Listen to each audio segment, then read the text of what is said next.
सौज़े गम दे के मुझे उसने ये इरशाद किया। सौज़े गम दे के मुझे उसने ये इरशाद किया, जा तुझे कश-मुकश दहर से आज़ाद किया। सलाम, नमस्ते, सत श्री अकाल। मैं हूँ आपके साथ हर्षिता मिश्रा और आप देख रहे हैं टाइम्स मेल। इज़राइल में बेंयामिन नेतन्याहू एक तरफ गजा पर कब्जा करना चाहता है, वहीं दूसरी तरफ हमास के साथ अपने कैदियों की रिहाई के लिए बातचीत करना चाहता है। एक तरफ वो हमास को जड़ से मिटाने की बात कर रहा है, तो वहीं दूसरी तरफ हमास के साथ डील भी करना चाहता है। एक तरफ हमास के साथ डील को नकार रहा है, तो वहीं दूसरी तरफ कैदियों की रिहाई के लिए बातचीत भी कर रहा है। कुल मिलाकर ऐसा लगता है कि नेतन्याहू पर उनका बुढ़ापा हावी हो रहा है। वो सठिया गए हैं। इन सब में इजराइल की आवाम खुद को नेतन्याहू के हाथ की कठपुतली समझ रही है।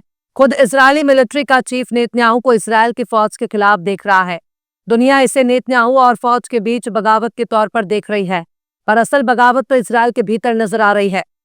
तेल अवीव में ऐसी कोई सड़क बाकी नहीं है, ऐसा कोई चौराहा बाकी नहीं है, ऐसा कोई चौक बाकी नहीं रह गया जहां नेतन्याहू के खिलाफ प्रोटेस्ट ना हो। हर तरफ नेतन्याहू के खिलाफ गुस्सा देखा जा रहा है। हर तरफ बंधकों की रिहाई की मांग हो रही है। हर तरफ सीज फायर की डिमांड हो रही है। यहाँ तक कि नेतन्याहू के दफ्तर के बाहर भी प्रोटेस्ट करने वालों की भीड़ जमा हो चुकी है। नेतन्याहू अपने ही लोगों से नजर नहीं मिला पा रहा।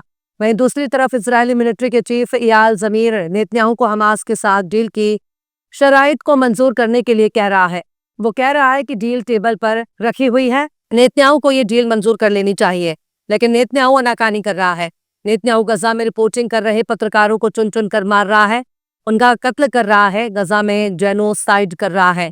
पर उसे मालूम है कि उसका कुछ भी बिगड़ने वाला नहीं है, क्योंकि पूरी दुनिया में बोलने की आज़ादी सिर्फ अमेरिका के पास है। पूरी दुनिया में इंसानी हुकूक का अलमबरदार खुद अमेरिका है। पूरी दुनिया में अमन का सबसे बड़ा ठेकेदार अमेरिका है।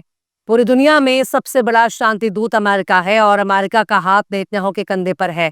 लिहाजा जब तक अमेरिका वाले आका नेतन्याहू के साथ हैं, तब तक नेतन्याहू का एक बाल भी बाका नहीं हो सकता। अमेरिका वाले आका इतने महान हैं कि ना उन्हें गजा में भूख नजर आ रही है, ना उन्हें गजा में कत्लेआम नजर आ रहा है। यहाँ तक कि अपने ही मुल्क के पत्रकारों का कत्ल भी उन्हें नजर नहीं आ रहा।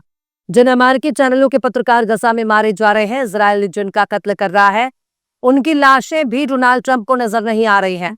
शायद जानियों के चंदे में बहुत तासीर है। ये 2 नंबर का चंदा बड़े बड़ों को अंधा कर देता है। इसलिए नेतन्याहू को कदम कदम पर अमेरिका सपोर्ट कर रहा है, मदद कर रहा है, उसके हर नाजायज काम को कबूल कर रहा है।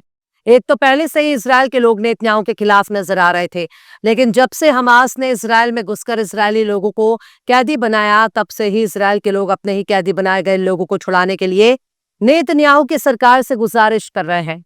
लेकिन नेतन्याहू के कान पर जूं नहीं रेंग रहा। इसके पीछे की सबसे बड़ी वजह यही है कि नेतन्याहू की हुकूमत के पास मेजॉरिटी नहीं है।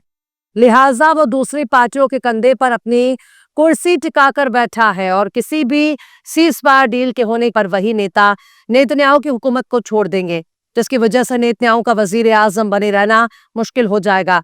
उनकी कुर्सी चली जाएगी, सरकार चली जाएगी, उनकी हुकूमत गिर जाएगी। लिहाजा किसी भी कीमत पर नेतन्याहू बंधकों की रिहाई नहीं चाहता। हजारों की तादाद में उसने फिलिस्तीनियों को कई साल से बिना किसी ट्रायल और बिना किसी अदालती मुकदमे के गैर कानूनी तरीके से कैदी बना रखा है। हमास भी इन फिलिस्तीनियों को इजराइल के कैदियों के बदले रिहाई चाहता है। ऐसे में नेतन्याहू अपनी पूरी कोशिश कर रहा है कैदियों की अदला बदली ना हो सके, सीज फायर डील ना हो सके और हमास के साथ कोई समझौता ना करना पड़े। लिहाजा वो तरह तरह के तमाशे कर रहा है, नौटंकी कर रहा है, बहानेबाजी कर रहा है। यही वजह है कि हमास के साथ डील नहीं कर रहा, जबकि बंद दरवाजे से वो बात भी करना चाहता है, लेकिन इस बातचीत को समझौते में तब्दील नहीं करना चाहता। हमास इजराइल के साथ बंधक समझौते की डील को कबूल भी कर चुका है, लेकिन नेतन्याहू चुप्पी साध कर बैठा है। इसकी यही मंशा है कि कैसे भी करके जिंदा बचे इजरायली लोगों को रिहा ना होने दिया जाए। जरूरत पड़े तो जंग के बहाने ही उन्हें खत्म कर दिया जाए, ताकि ना नोमन ध्यान होगा और ना राधा नाचेगी और ना कैदी जिंदा रहेंगे, ना इजराइल उनकी रिहाई की बातचीत करने को मजबूर होगा। मंगल के रोज इजराइल के अलग अलग इलाकों में जबरदस्त प्रोटेस्ट देखने को मिला। हाईवे को भी रोक दिया गया।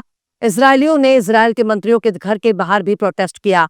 नेतन्याहू जिस जगह सिक्योरिटी कैबिनेट की मीटिंग करते हैं, वहां भी प्रोटेस्ट हुआ। नेतन्याहू के दफ्तर के बाहर भी प्रोटेस्ट हुआ। इसके बाद तेल अवीव के हॉस्टेज स्क्वायर पर एक बड़ा मुजाहिरा देखने को मिला, जहां करीब 3.5 लाख मुजाहिरीन की भीड़ जमा हो गई। इससे पहले बीते इतवार को 10 लाख से ज्यादा लोगों ने प्रोटेस्ट किया था। अकेले तेल अवीव में ही उस वक्त 5 लाख लोग इकट्ठा हो गए थे। चप्पे चप्पे पर अभी भी मज़ाहिरीन की भीड़ नजर आ रही थी। तेल अवीव से लेकर जेरूशलम तक नजर आने वाले हर रास्ते पर मज़ाहिरीन का मजमा नजर आ रहा था।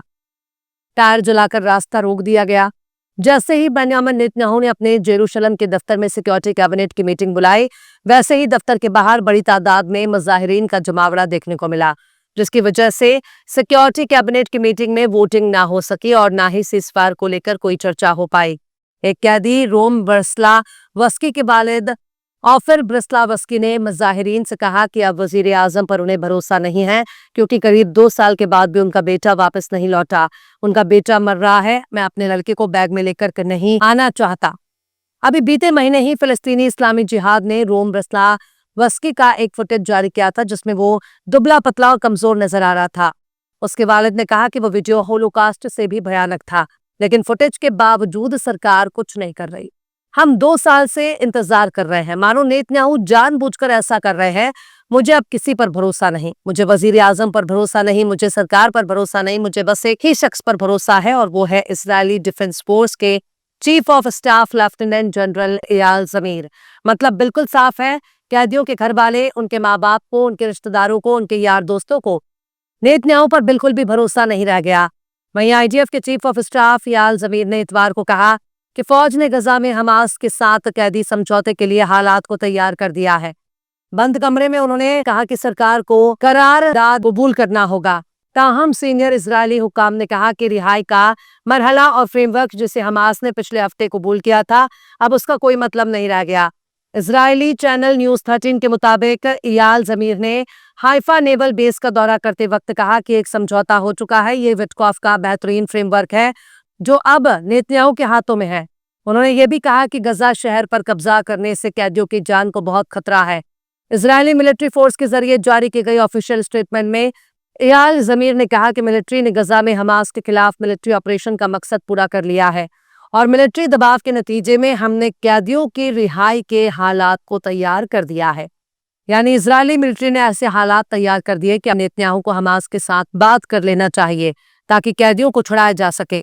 बहरहाल चलते चलते आखिर में जोश मलिहाबादी ने भी क्या खूब फरमाया है, मेरी हालत देखिए और उनकी सूरत देखिए, मेरी हालत देखिए और उनकी सूरत देखिए, फिर निगाहें गौर से कानूने कुदरत देखिए।